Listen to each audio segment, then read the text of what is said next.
Emotional manipulation. प्यार में आपको सिक्योर महसूस होना चाहिए, लेकिन क्या आपकी वाइफ आपकी इमोशंस के साथ खेलती है? साइकोलॉजिकल स्टडीज बताती हैं कि इमोशनल मैनिपुलेशन से लॉन्ग टाइम तक ट्रस्ट इश्यूज और सेल्फ डाउट हो सकते हैं। इमोशनल मैनिपुलेशन एक ऐसी टेक्निक है जहां आपकी पत्नी आपकी भावनाओं को इस्तेमाल आपके खिलाफ कर वो आपके व्यवहार को कंट्रोल करने के लिए गिल्ट, शेम या फियर का यूज कर सकती है। इसमें साइलेंट ट्रीटमेंट, छोड़ने की धमकी, मैं चली जाऊंगी, या अपनी बात मनवाने के लिए आपकी इनसिक्योरिटीज इस्तेमाल करना शामिल हो सकता है। याद रखो दोस्तों, सच्चा प्यार आपको मजबूत बनाता है, वो आपकी कमजोरियों का फायदा नहीं उठाता। एक इमोशनल मैनिपुलेशन के सेशंस का एग्जांपल देता हूँ। एक आईटी प्रोफेशनल की वाइफ उसे गिल्ट ट्रिप देती थी। जब वो ओवर टाइम करता था तो वो कहती थी तुम्हें फैमिली से ज्यादा काम प्यारा है। एक टीचर की वाइफ उसे धमकी देती थी कि वो बच्चों को लेकर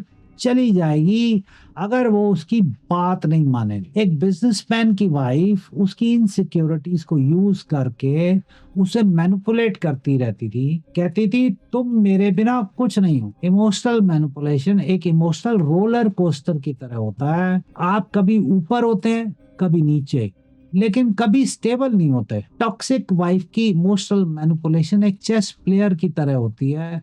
वो आपके इमोशंस को अपने फायदे के लिए मूव करती रहती है। याद रखिए, हेल्दी रिलेशनशिप्स में पार्टनर्स एक दूसरे को इमोशनली सपोर्ट करते हैं, ना कि मैनिपुलेट कर। ना इमोशनल मैनिपुलेशन के कुछ सेशंस का मैं और एग्जांपल देता हूँ जहां से आप बहुत कुछ सीख सकते। एक डॉक्टर की वाइफ उसे इमोशनली ब्लैकमेल करती थी, कहती थी अगर तुम मुझे ये गिफ्ट नहीं दोगे तो मतलब तुम मुझसे प्यार नहीं करते। एक आर्टिस्ट की वाइफ उसे शर्मिंदा करती थी जब वो अपनी आर्ट पर फोकस करना चाहता था, कहती थी तुम्हारी ये हॉबी हमारी फैमिली को बर्बाद कर देगी। एक शेफ की वाइफ उसे साइलेंट ट्रीटमेंट देती थी जब वो उसकी मर्जी के खिलाफ कोई फैसला लेता था। एक आदमी ने अपनी वाइफ से पूछा क्या तुम मुझे इमोशनली मैनिपुलेट कर रही हो? वाइफ बोली नहीं, बिल्कुल नहीं, लेकिन अगर तुम ऐसा सोचते हो तो शायद तुम मुझसे प्यार नहीं करते। आप क्या सोचते हैं? क्या आपने कभी इमोशनल मैनिपुलेशन का एक्सपीरियंस किया है? प्लीज अपने एक्सपीरियंसेस कमेंट्स में शेयर करें। We want to understand more about it. क्या इमोशनल मैनिपुलेशन सिर्फ रोमांटिक रिलेशनशिप्स में होता है या वर्क प्लेस पे भी कॉमन है? इस बात पे भी बात करना बहुत जरूरी है।